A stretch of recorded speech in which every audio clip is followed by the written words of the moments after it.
Saudara, ratusan ibu rumah tangga memadati operasi pasar komoditi beras premium yang digelar di Pasar Mingguan Desa Cianjo-Anjo, Kecamatan Gunung Meriah, Kabupaten Aceh Singkil. Pasar beras murah ini merupakan langkah pemerintah dalam respon naiknya harga beras di pasaran.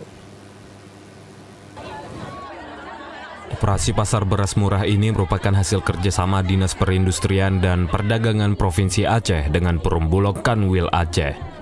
Setiap hari disediakan kuota 940 kg beras dikemas dalam karung ukuran 5 kg dengan harga jauh lebih rendah dari harga pasar, yaitu Rp56.000 per sak.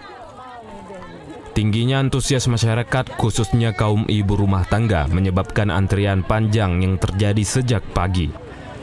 Untuk mengatasi kerumunan, panitia melakukan penertiban dengan sistem celup tinta, sehingga tidak ada yang membeli berulang kali sehingga proses berjalan tertib. Petugas operasi pasar Joni Ashari mengatakan, operasi pasar ini digelar untuk membantu masyarakat mendapatkan beras premium yang telah disubsidi oleh pemerintah, sehingga harga jual lebih murah dari harga pasaran yang melambung. Operasi pasar ini tujuannya adalah untuk yang pertama membantu masyarakat dengan naiknya lonjakan harga beras di pasaran. Dengan adanya kegiatan operasi pasar ini setidaknya bisa membantu meringankan beban masyarakat untuk harga beras yang terjangkau.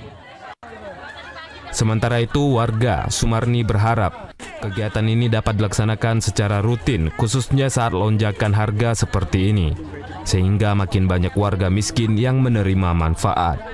Ia juga meminta agar kedepannya pelaksana lebih siap, sehingga antrian lebih tertib dan tidak berkerumun atau berdesakan.